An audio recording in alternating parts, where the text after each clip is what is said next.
সম্মানিত সুধী মণ্ডলী, আসলে এই যে ক্যাপ, চ্যান্সেলরের যে ক্যাপ, এটা এমন একটা দিচ্ছেন যে রাখলে মাথা ব্যথা উঠা যায়।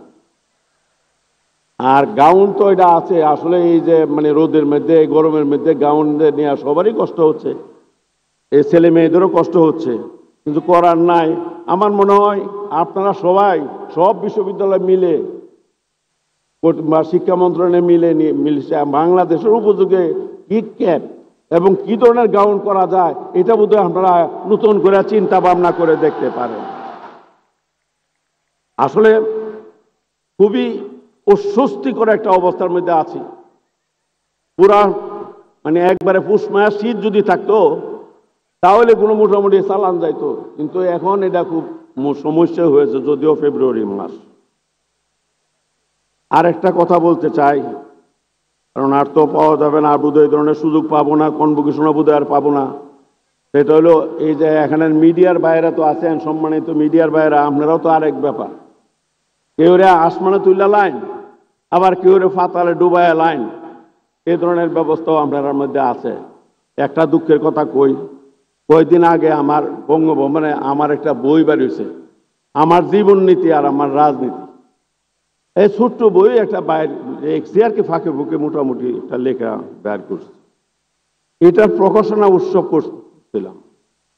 এটা মাননীয় প্রধানমন্ত্রী ছিল, মাননীয় স্পিকার ছিল এবং মাননীয় প্রধান বিচারপতিও সেখানে ছিল। মানে এই ধরনের একটা প্রকাশনা উৎসবের মধ্যে আমার বইটা, তখন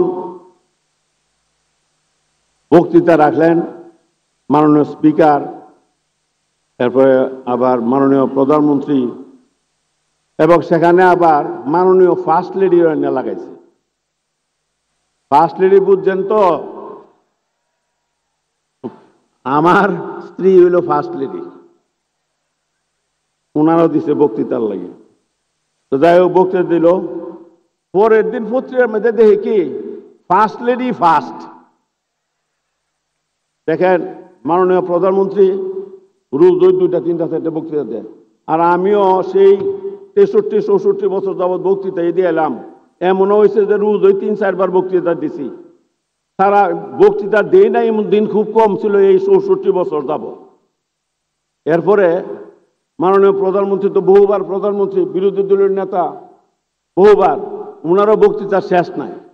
কিন্তু যে মহিলা আমার লগে গড় করলো 60 বছর, 60 বছরে 60টা বক্তৃতা দিছে না, সেই মহিলারাই বলছে সে নাকি ফার্স্ট।